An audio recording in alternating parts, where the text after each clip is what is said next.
Has it worked? Have these been stable, democratic countries that respect human rights? No. No. They've been failed countries as a result of that. So there's got to be another way, a diplomatic way, a way of supporting the opposition to Maduro within Venezuela without attempting an American-engineered coup or military intervention.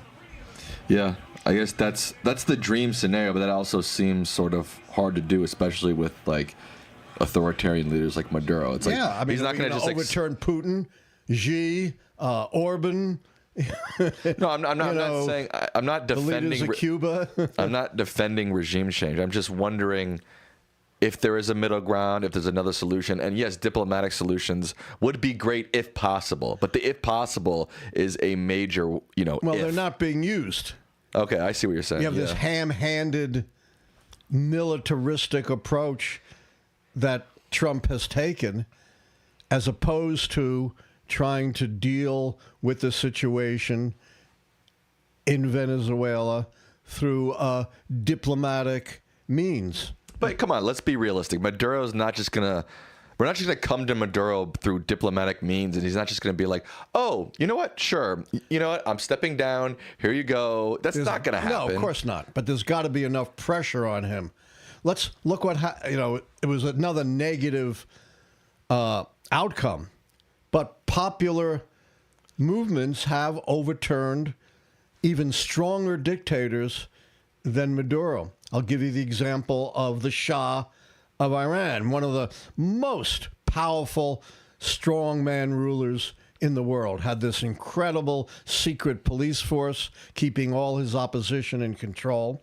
And idealists, it might not be our ideals, Islamist idealists did succeed in overturning the government of the Shah of Iran. So it can be done. We saw it in the Philippines with the overturning of dictatorship in the Philippines. It can happen. But the Shah was also installed by the U.S. government. I understand that. Okay. But my point was, he was a very powerful strongman dictator who they managed to overturn. Yeah, but it can happen. Yeah, but they overturned the Shah, but things didn't turn out very well for Iran after the Shah. Understood.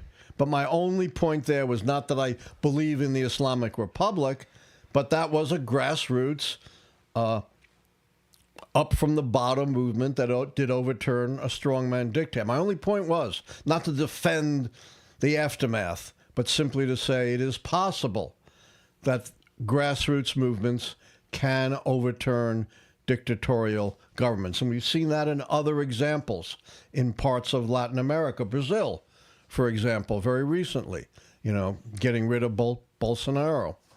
Gotcha. All right, we got to move on to our next topic of the evening. Yeah, and I agree with you, Sam. I wish there was an easy answer here. Right, of course, there's no easy answer. And, if there was, we would have found it a long time ago. There just isn't. Yeah, just to be clear, I am not for the traditional regime change tactics that the U.S. uses. Again, It's shown time and time again that it doesn't work. And I feel bad. I guess my point is I feel bad for the people of Venezuela. I have very much so. I have friends, very close friends who are from Venezuela, and their country's been destroyed, and I feel bad for them. I wish it predates Maduro. Right, of course. Chavez was, as bad or worse. Yeah, but that's the complexity of our world we live in, I guess, huh? Yep. And, Donald Trump's motives aren't pure. No, I hope you weren't thinking that I was defending Donald Trump when I was asking those questions. No, of course not. Okay. Our next topic. In the Senate, competing Democratic and Republican health care plans both failed, leaving millions facing sharp ACA premium increases next year, 2026. Well, the Republican plan was not a plan. For 10 years, they've been trying to come up with a comprehensive plan, and they haven't. Basically, it was, let's bypass the insurance companies and just give money directly to the people, right? Right. Well, from whom are the people going to buy their insurance? Health insurance companies? The same health insurance companies. Without the subsidies, without the guarantees of protection from those with pre-existing conditions, without what benefited us so much, our child you being able to be covered under our insurance until age 26.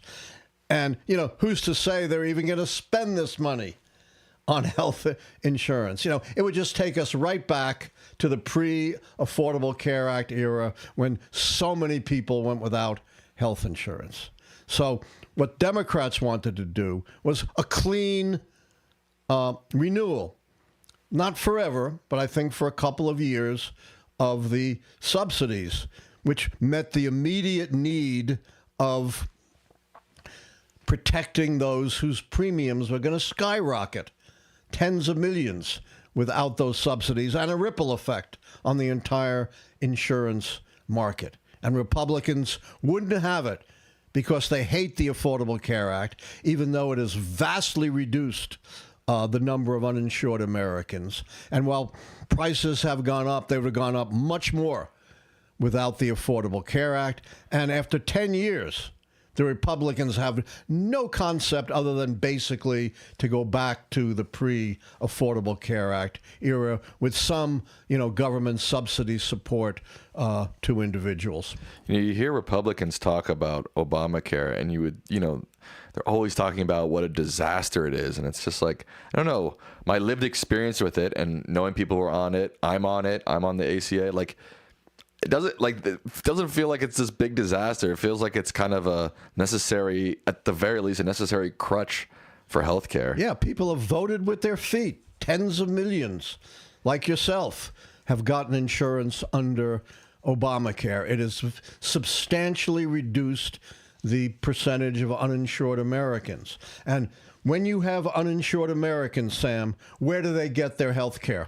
The emergency room. The most expensive form of health care, which raises the cost for everyone. Plus, if they are not insured, what are they going to do about preventive care? Not do anything about it. Not do it, which means you can have more sickness, more disease, more people pressuring the healthcare system, fewer people productively working. So, yes, the Affordable Care Act is not perfect, but it's vastly better than anything, the Republicans have come up with, which, as Trump admitted, not that long ago, is nothing but some concepts, not a true comprehensive health care plan. And by the way, while initially the Affordable Care Act was unpopular, today it is supported, according to the polls, despite all these Republican attacks, by a majority of Americans. It's funny. I hear a lot of people say that line, like, well, Obamacare is not perfect. It's like, well, yeah, nothing in the world, nothing in life is perfect, but Obamacare is doing a pretty good job at what it's meant to do. You know what I mean? I'm kind of sick of this rhetoric of like, well, it's not perfect. It's like, okay, yeah, nothing that the government does is perfect, right? But it's like, it's helping millions and millions of people out. Like, that, to me, that's a pretty necessary thing and a pretty successful thing. I don't know. Maybe I'm wrong. No, you're right. And after 10 years, what have the Republicans come up with in terms of an alternative comprehensive health care plan? They don't have nothing. They don't have any alternative. They want things to go back to the way it was pre-Obamacare. But nobody in America, your average citizen, doesn't want that. So we're at a pass. Obamacare is popular, even though most Americans are not on Obamacare, but the majority still support it, and it's gotten stronger support as it has played out over the years. It was at its low point immediately after its adoption. Yeah. And by the way, how many Republicans voted for Obamacare in either the House or the Senate? Zero. Dad, did you know that Indiana lawmakers have rejected Trump's push for a mid-decade redistricting, dealing the White House an unexpected setback in their gerrymandering efforts? Yes, let's not forget, Trump began the gerrymandering wars. It wasn't Gavin Newsom in California. Trump, in middle of this year, advocated that Republicans gerrymander districts to help Republicans retain the House, and particularly targeted Texas, which adopted a redistricting plan designed to give the Republicans 5 more seats in Texas. It was only in response to that Gavin Newsom put on the ballot a proposition to enable California to redo its districts with the aim of offsetting what's happening in Texas. And Trump has pressured other states that have GOP majorities to gerrymander as well. And one of his big targets was Indiana. Right now, the Democrats hold 2 seats in Indiana, and Trump was pressuring strongly, using all his clout, to get the Indiana legislature to gerrymander the districts, to wipe out the 2 Democratic districts and make it 100% Republican delegation. The plan passed the House, but the Senate would not go along. They bucked and challenged Trump right to his face, and it wasn't even close. It was by a very strong majority that the Indiana Senate rejected the Trump-pressured redistricting plan. Another example of the many we've seen that at least some cracks are now showing in the Trump base. Some bad news. A fast-growing measles outbreak in South Carolina has forced hundreds into quarantine, the state's largest measles emergency in decades. This is an unmitigated disaster. Back in 2000, America was listed as essentially having eradicated measles, a very serious disease, particularly afflicting children. Essentially eradicating measles. And that held for a very long time until we have now seen in 2025, under the auspices of Donald Trump and virulent anti-vaxxer RFK Jr., new outbreaks of measles. Should never have happened in this country. And why are we seeing this outbreak? What group is leading this outbreak of measles, Sam? People who refuse to get the vaccine. The non-vaccinated. We have this new outbreak of over 100 cases in South Carolina. 95% of them are among people who are not vaccinated. And even among the remaining few, some of them only got partial vaccines. The link between the measles vaccine and preventing measles is unquestioned. It is 100% established, not just by the science, but by your own common sense. When the vaccinations went up, measles disappeared. Now that you have an anti-vaxxer heading America's healthcare programs, vaccinations are going down, measles are returning, kids needlessly are getting sick. And this is not going to be limited to measles. We've already talked about the fact that he has gone against the science and had the federal government come out against hepatitis B vaccinations for newborns, which not the quacks he's put on his advisory committees, but real scientists have said is going to mean more kids getting sick and more kids dying. This is the golden age, that Trump has promised us. It's the age of lead. Yikes, I don't want to live in the age of lead.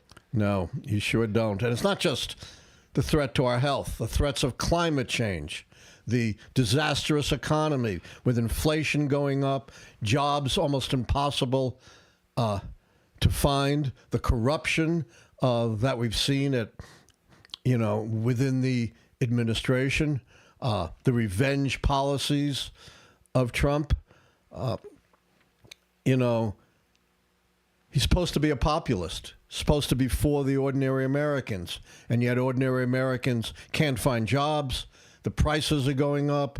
They're being hit by climate change. Their health is being threatened. And who's benefiting from all? And they're losing pieces of their Medicaid and food stamps.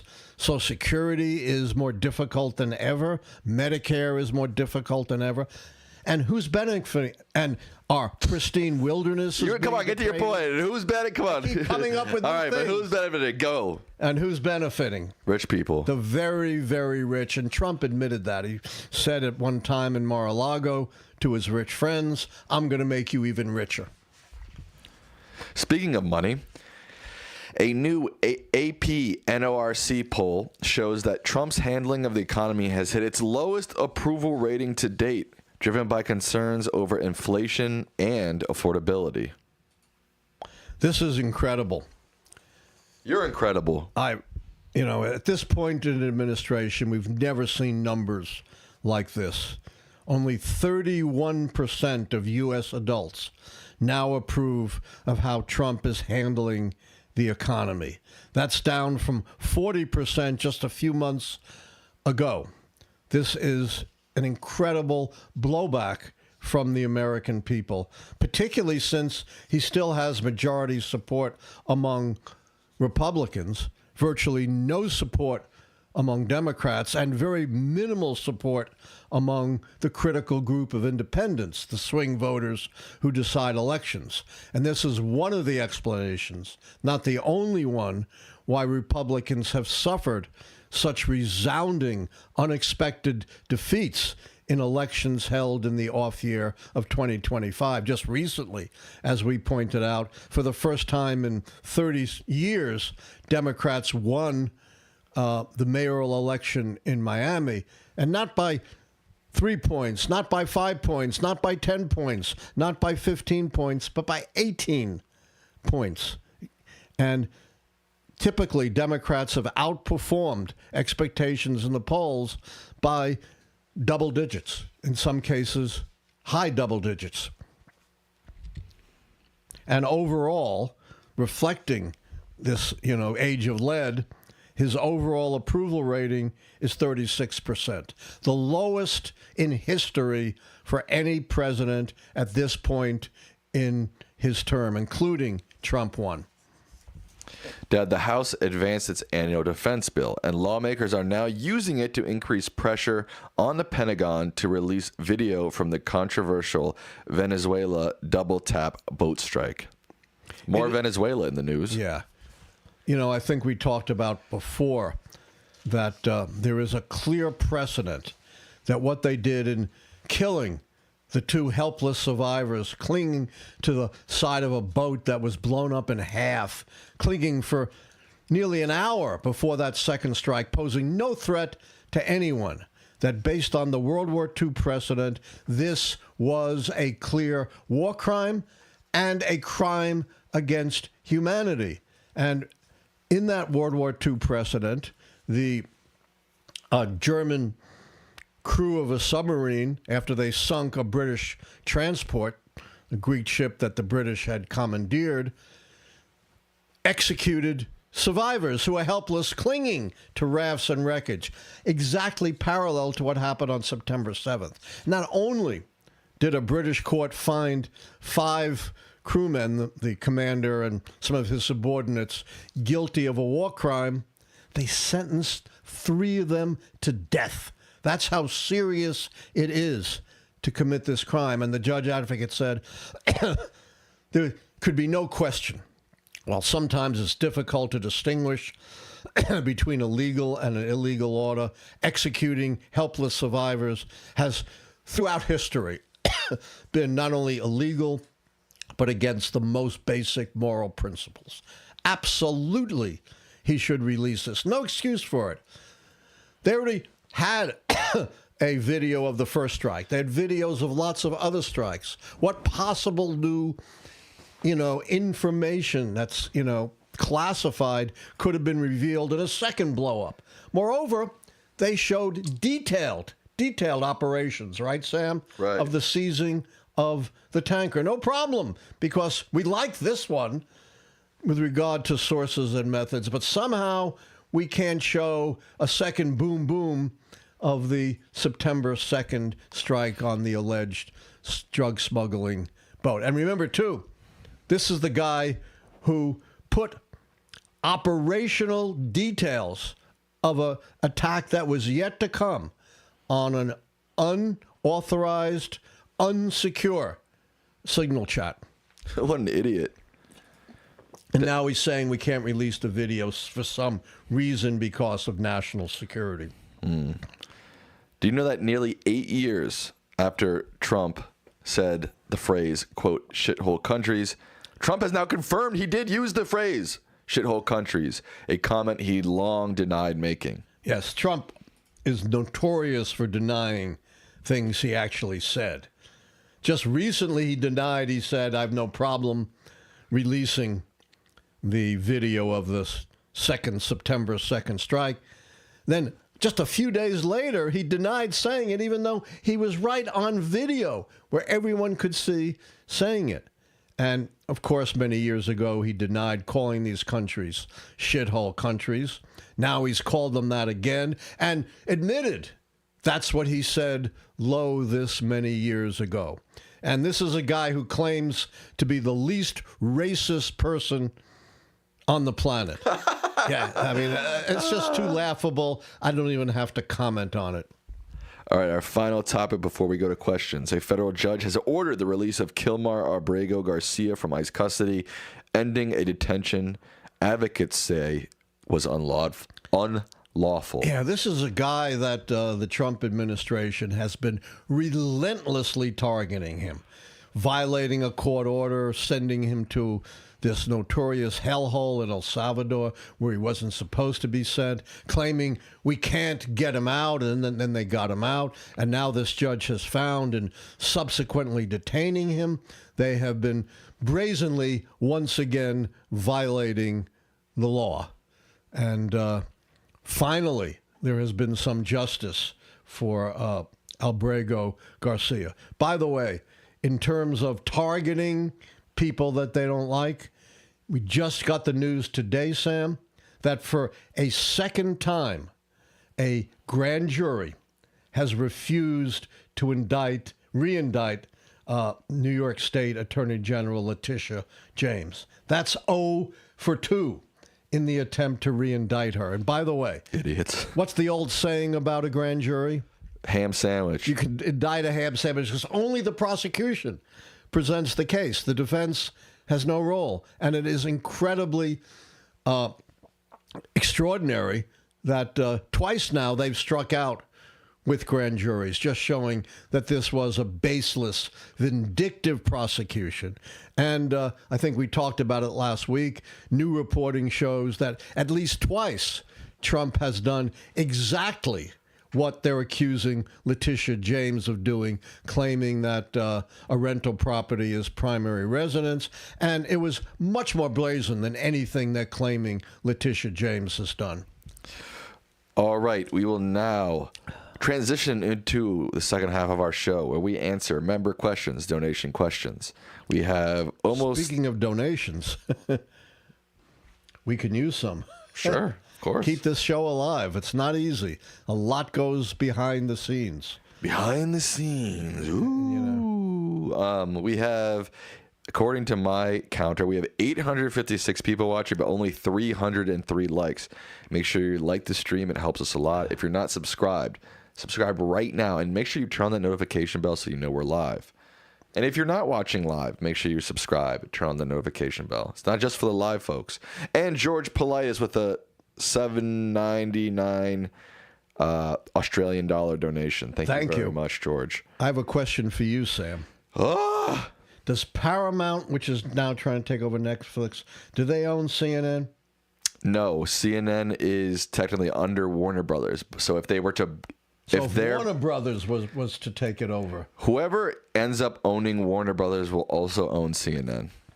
And that's why... So Netflix and Paramount are vying to own Warner Brothers. Correct. And that's why Trump is saying, he's quite illicitly putting himself in the middle of this merger. Yes. When he's got all kinds of conflicts of interest, which is why I think he is saying if Paramount, right, takes over Warner. What? That... they would get rid of CNN. He's talked about one result of the merger He is rid of very CNN. he is very pro Paramount because he is allied with the Ellison family. Right, and he thinks they'll nick CNN. Right, exactly. And he thinks that if they come in, Paramount comes in and buys Warner Brothers. You know, they've already put Bari Weiss as the head of CBS News. Yeah, he really wants the deal to go to Paramount, and he's not, like you said, he's not trying to hide it. Oh no, He's already said that he was going to get involved when it seemed like Netflix was the only bidder, or when Netflix's bid had been accepted. I believe he was quoted saying that he didn't like it and he was going to be involved on whether or not it was going to happen or not. And then Paramount, what they're calling I forgot what the exact terminology they're using to call it. It's like a hostile bid, a hostile bid. So then Paramount, after Warner Brothers accepted Netflix's bid, Paramount came in with a hostile bid, a higher bid to try to bump out Netflix. And Trump is favoring Paramount. And Trump is vastly favoring Paramount. And one of the things, he came right out and said it, I saw it on the news, that he wants Paramount to eliminate CNN. Wow, that would be crazy. I wouldn't put it past them. No, hell no, I wouldn't put it past them. And also there is Jared Kushner, and the Saudi Royal Fund is also involved in Paramount's possible purchase as well. So the conflicts of interest are immense. Immense, yes. Immense, but not surprising, are they? No, they we've said a million times. They have no shame. They're totally brash And about all their follow the corruption. money. Yes. All right, our first question of the night. We haven't gone much higher in the likes. We now have 840 people watching, but only 374 people who have liked the stream. Now, this is from a member. And if you have a question, you can either donate or become a member. Maybe you want to ask consistent questions, so you become a member. Maybe you just have like one burning question a month, so you'd rather donate. Either one works. But also, the show is free. Don't forget that. Right. We look at this as a public service, but it's not cheap to keep it going. All right. Our first question is from member Diane Kastner. They say, Trump apparently wants Maduro ousted.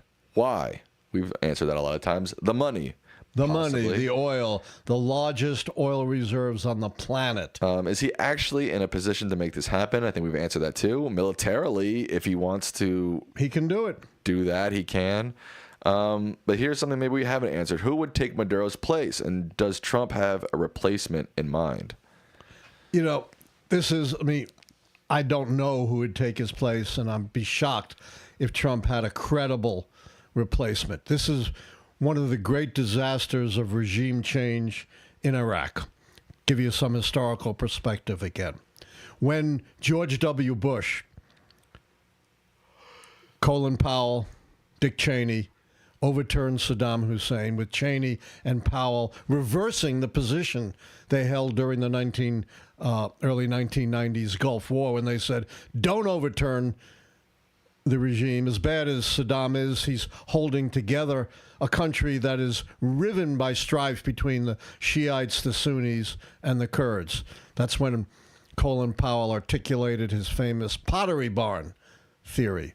You know, you break it, you own it. But this time they decided they would reverse course and they would own it. And they thought they could just parachute in anti-Saddam exiles, and they would be welcomed with open arms and form a new democratic government. It was a disaster. The Iraqi people, none of the warring factions, wanted these exiles to run their country. And the result was a vast prolongation of the war and an inability to establish a truly stable democratic nation in Iraq. Speaking of Iraq, $2 donation from Secular Monk. They say the invasion of Iraq 2003 equals invasion of Venezuela 2025. Do you agree? Yes, I just pointed explained, out the parallels. I mean, nothing is exact in history, but the parallels are chilling. Right. The main opposition leader to Maduro is Marina Corina Machado, who the Nobel Prize winner. Right, who just escaped and won a Nobel Prize. Who knows? I mean, I don't know if Trump... Who knows what Trump has in mind? You know, I can't get into his head. But the problem is, as we saw in Iraq, you can't just parachute in. Right. in exile. She's in exile now, and Yes. presume that they'll be able to take over the government. It just doesn't work. And in all of these examples, the overturning of the government in Iran in 1954 and the rule of the Shah, Guatemala, Argentina, Haiti, Bolivia, so many countries. It just doesn't work to try to impose a government from the outside. It's got to come, organically from the people. Yeah. A couple of nice donations that just came in. This is from Here for Today. They say, I hardly watch anything on YouTube and no mainstream media news at all, but I love Lichtman Live. Thank you. Thank you. Free Throw Guy says, twist my arm, Professor. Here's some milkshake funds. All right. Thank you. This is my point that I make all the time, that the cost of a monthly membership at $5 is less than the cost of a milkshake and much healthier. This is from Nick Valiari. They say, no question, just wanted to donate. My partner and I listen to your live streams every week. Keep up the great work. Well, thank you for listening, Nick. Thank you, and your Appreciate donations help us to keep it going. Yes. This is from Robert Deas. They say, if Trump wants to start a war against Venezuela or another Latin American country, does he have an obvious motive to abuse the Aliens Enemies Act against Venezuelans or other Hispanics? That's interesting. I haven't. He's already done that. Right, but he could use it as more of an excuse. Yeah, possibly. he hasn't. He's used these emergency declarations against anyone that he thinks is his enemy or doesn't agree with, and certainly against migrants, not just illegals. And yes, absolutely, he can do that. And you think the Supreme Court's going to stop him? I don't know what the Maybe, Supreme Court's but not gonna do. likely. I'm not sure what this chatter means, but they say Hernandez to get 50 million bounty on Maduro's head, ? Do you have any idea what they mean by that? I don't know who Hernandez even is. Well, the only Hernandez I know that has been in the news lately is the former president, right, of Guatemala, who was one of the most notorious drug traffickers of our time. Yeah, maybe that's who they're talking and was about. sentenced to 45 years in prison. And the supposed war on drugs president, Donald Trump, pardoned him along with a bunch of other notorious drug dealers. So that's the only thing I can figure. I guess they think that they freed Hernandez to try to use him against Maduro. I don't know. Maybe, that's who the very hell possible. knows? Yeah. I put nothing past Trump. Prior administration seized 2 oil tankers under a different authority. What the heck is going on with Trump's seizure of the oil tanker and him saying Maduro's days are numbered? I think we've already mostly touched on that. Yes, we have. And, there have been some occasional seizures, but it's very rare. Thank you, John Rogers, for a $10 donation. Professor, do you think anyone will be held accountable for what we're seeing off the coast of Venezuela? Not during this administration, no. Yeah, no. Come on. They're more interested in prosecuting Letitia James for a fabricated $18,000 supposed advantage on the most flimsy of grounds, or prosecuting Comey for something he said 2 years before and simply said, I stand by it, in response to an ambiguous question by Ted Cruz. But when it comes to the killing of people, including helpless survivors in the Caribbean, this Justice Department has zero interest. Maybe if 26 goes really, really in the favor of Dems, maybe people will start being held accountable then. Dream on. Trump will still be in charge of the Justice Department. The only chance will be if the Democrats take over in 2028. And then let's not forget, there's no statute of limitations on murder or war crimes. Right. Almost 900 people watching, only 457 likes. Let's get it to 500 ASAP.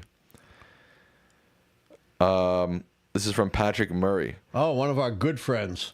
Mike Pence is the former governor of Indiana. Is this Indiana's revenge, the blocking the redistricting against Trump after what MAGA did to Pence on January 6th? I haven't seen any direct indication of that. But, I'm not enough of an expert in Indiana politics to know. But it wouldn't surprise me. I'm sure Pence has a lot of friends and allies in the Indiana Senate. And while that might not have been an explicit express motive, that certainly could have been some kind of behind-the-scenes impetus. Did you hear that Denmark just classified the U.S. as a national security risk? Our own ally considers this country a threat. Honestly, if a MAGA supporter can spin this to make Trump look good, which we know is going to happen, we're in deep shit and could see more allies follow suit. Yes, I would not be surprised at all. And I understand some of our allies, this is classified, so we don't know for sure, have stopped sharing intelligence information with the United States, perhaps even our most important, staunchest ally, Great Britain. So, yes. And Denmark is also a special case. You know why, Sam? No. What big island do they control? Greenland. Greenland. When Trump has his greedy paws, on Greenland and trying to pry it away from Denmark. So Denmark, has some special reason to be antagonistic towards Trump, but a lot of our allies have reasons of their own. Of course, the problem for our allies is, I guarantee, they are appalled at what Trump is doing, trashing Europe, trashing the EU, talking about undermining the collective security that's kept the free world safe for 80 years, talking about new arrangements with Russia. I think they're appalled, but they also need the United States.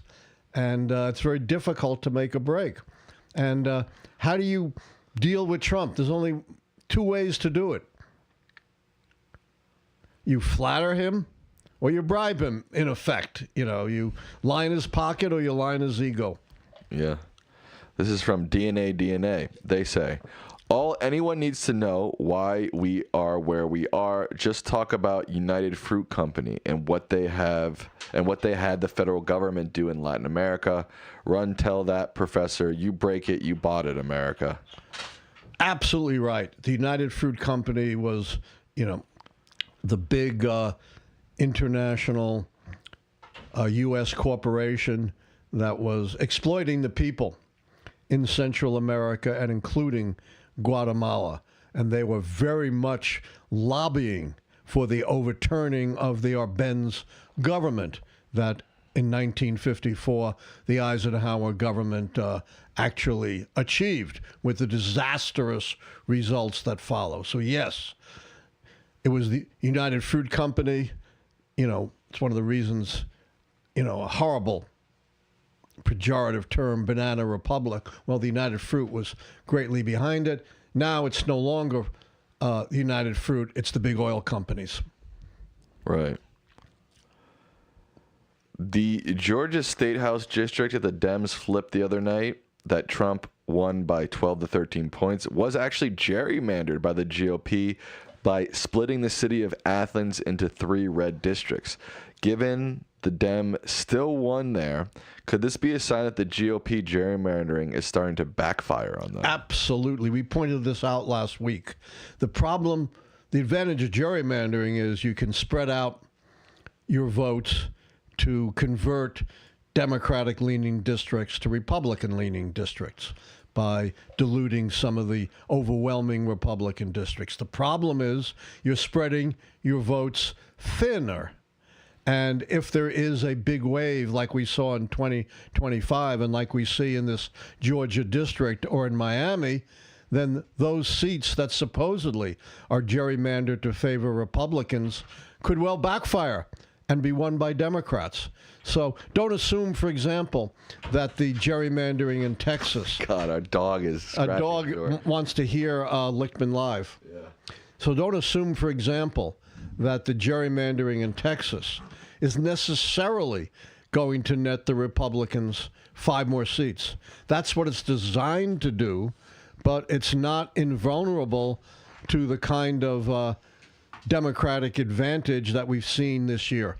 I don't know. So it's a very smart comment. I don't know if Kiko's ever been on Lichtman Live before. I think he He's has. definitely been on the post show. Oh, Here's our puppy, Kiko. he's got a lot of wisdom. He's got a lot of wisdom to. He's a very smart pup. Yeah. Keeks, you want to ask the next question? Yeah. Says, you got some bacon for me? Yeah, no, he keeps licking my hand. Yeah. You have anything to say to the people? Just licked my face. I think I might have bumped his head when I picked him up. I'm sorry, Bubs. This is from OB Family. They say, do you think that compulsory voting is needed as one way to remedy the worsening political division that has given rise to ideologically based movements like MAGA? Compulsory voting here in Australia seems to be doing a good job of keeping the major parties more focused on the fundamental issues, health, education, economics, rather than ideology to win votes from a larger electorate. Cheers. Cheers. You're right. Compulsory voting, which is you have to vote or pay a fine, has been in effect for some time in Australia. While I'm not the world's expert on Australian politics, I am somewhat familiar, and it does seem to be working well. It's obviously never going to be supported by Republicans. It'll never get through filibuster in the Senate because those who don't vote tend to be more minority and more inclined to support Democrats and progressives than Republicans. So while I think it's a good idea, I don't think anytime soon America is going to emulate Australia. Sorry. Cynthia Gutierrez says, since we're still searching for a word that is stronger than hypocrisy, how about hyper-hypocrisy? That's not bad. It's not terrible. Yeah, Not bad. A little, much, but it's not bad. I like it. Ultra hypocrisy, maybe. But I like hyper-hypocrisy. Double H. Lucius Danny says, what a terrible timeline we're living through.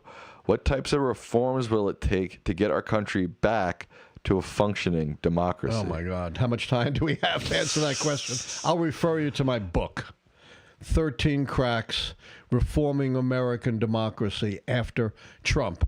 And it has, dozens of reforms that would help us establish a functioning democracy, such as establishing a special court that would deal very quickly with unconstitutional or illegal executive orders, or establishing a real firewall between the Department of Justice and the political arm of an administration, reforming the methods for electing presidents, opening up our voting process to make it easier to vote. Those are some of the dozens of reforms that are in my book, 13 Cracks. Our final question of the night is from Fuad. They say, thank you, Professor. At what cost will this have on the U.S. and its citizens and the upcoming midterms? What cost will what? I'm not sure. That's all I see here.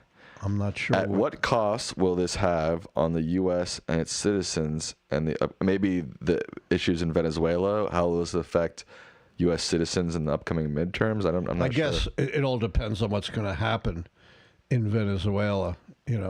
We have no idea what Trump is going to do. As I quoted a Democratic senator said, Trump constantly changes his mind and speaks in a way that you really can't understand what he's driving at. So it's still unsettled what's going to happen in Venezuela. But we've warned loud and clear about the attempt to impose regime change militarily from outside. Thank you to R.V. Davey, who gave $10 and said the people of Ukraine are to vote on giving Russia Ukrainian land. It's looking bleak that Russia might take over. It's looking very bleak. Russia has shown no signs of compromising. They want Ukrainian land, and I think there's no doubt. Well, there's always some doubt, but from my perspective, someone who's studied this a lot, who's been to Russia a number of times, they're not going to stop with just the Donbass, the disputed area. They're going to want all of Ukraine. Okay, with that, we will wrap up Lichtman Live for this evening. Dad, what are your final words to the people? Final words to the people: heed history. There are critically important lessons from history about the war crime being committed in the Caribbean and about the dangers of external military forced regime change from the United States. Okay, thank you for that, Dad, and thank you all for watching. Each and every one of you is appreciated for being on, and also for watching post live. We talk a lot about people who are watching live, but we also thank you if you're not watching live, if you're watching tomorrow or the next day, or maybe 5 years from now you're watching. Hey, these are timeless episodes, right? There you go. And I think, we've been doing this for 2.5 years? Something like that. And I commend you to look at our old episodes. Yeah. I think they very much stand the test of time. All right. Thank you all, and good night. Good night.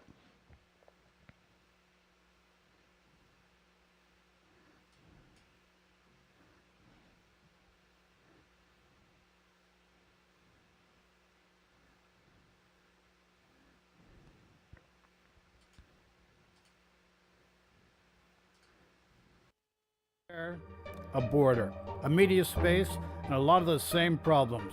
I'm Michael J., and this is Borderline Politics, where we cut through the cliches and compare real policy, culture, and power on both sides of the 49th parallel. From free speech to healthcare, housing to populism. If it matters politically, we're breaking it down. Subscribe for smart cross-border political insight. 2 countries, 1 conversation.